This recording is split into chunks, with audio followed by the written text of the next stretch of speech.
Hello everyone, जब भी हम शॉर्ट स्लीव बनाते हैं 2.5 से 3 इंच के बीच, तो हमारी जो स्लीव होती है वो बीच में से उठती है। अगर हम उसे टाइट करते हैं तो हमारी जो स्लीव है वो आर्म होल से खिंचाव आता है। तो परफेक्ट शॉर्ट स्लीव की कटिंग कैसे करनी है, अगर आप वीडियो को एंड तक ज़रूर देखेंगे तो आप परफेक्ट शॉर्ट स्लीव की कटिंग कर सकते हैं बहुत ही आसानी से, सभी साइज़ में। तो सबसे पहले हमें यहाँ पे नीचे 1 इंच पे मार्क करना है। अब यहाँ पे मैं स्लीव की जो कटिंग करूँगी, मैं यहाँ पे 3 इंच हमारी स्लीव की लंबाई है, आधा इंच हमारा ऊपर सिलाई में जाएगा, तो हमें यहाँ पे 3.5 इंच पे मार्क करना है। आगे की तरफ भी हम बराबर मार्किंग कर लेंगे। तो यहाँ पे हम 2 इंच स्लीव लेके 3 इंच जो हमारी स्लीव की लंबाई है उसकी हम सेम कटिंग कर सकते हैं इस फॉर्मूले से। तो हमें यहाँ पे ऊपर से लाइन सीधी कर लेनी है। देखिए, आगे से जो हमारी स्लीव की लंबाई है वो 3.5 इंच है, आधा इंच हमारा सिलाई में जाने के बाद 3 इंच बचेगा।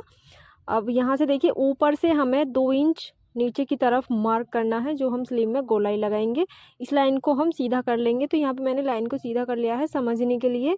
तो हमारे जो आर्म होल की गोलाई थी वो 9 इंच थी।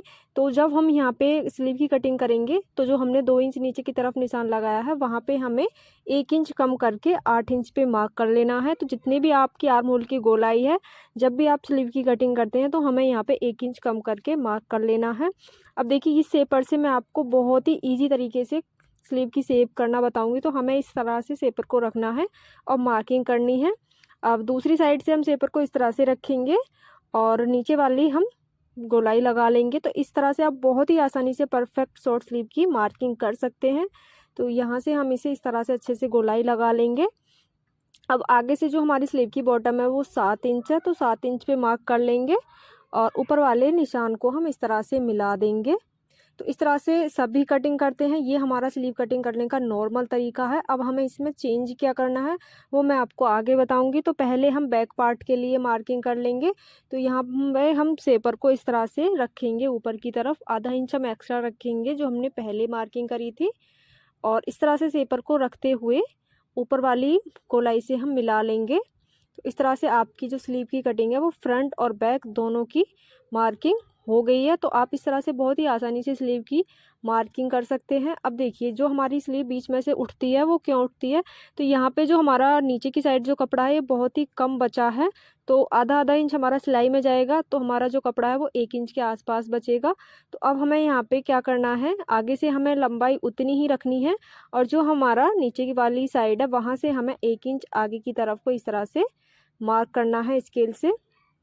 और जो हमने 7 इंच पे बॉटम का मार्क किया था वहाँ पे मार्क कर लेंगे और ऊपर वाली फिटिंग से हम इसे मिला देंगे। तो इस तरह से जो हमारी स्लीव का नीचे वाला पार्ट होता है वो बड़ा हो जाएगा और स्लीव ऊपर से लूज नहीं रहेगी और नीचे से भी हमारी स्लीव खींचेगी नहीं। तो आप इस तरह से बहुत ही आसानी से परफेक्ट फिटिंग की कटिंग कर सकते हैं। अगर आपको वीडियो पसंद आया हो तो एक लाइक ज़रूर करना। अगर आप इस वाली स्लीव में पाइपिंग लगाना चाहते हैं तो आप मार्किंग के बराबर एकदम कटिंग कर सकते हैं। अगर आप बिगनर्स हैं, आप फोल्ड करना चाहते हैं तो आप एक्स्ट्रा मार्जिन रखते हुए फोल्ड के लिए कटिंग कर लेंगे। ऐसी ही और लेटेस्ट वीडियो देखने के लिए हमारे चैनल को सब्सक्राइब कर लें और अगर आपको कुछ पूछना है तो कमेंट करके ज़रूर बताएं। Thank you for watching our video. अब यहाँ पे जो हमने फ्रंट पार्ट के लिए मार्किंग करी थी उसे हम कटिंग कर लेंगे। तो इस तरह से हमारी शॉर्ट स्लीव की कटिंग हो जाएगी। बहुत ही आसानी से आप शेपर से शॉर्ट स्लीव की कटिंग कर सकते हैं।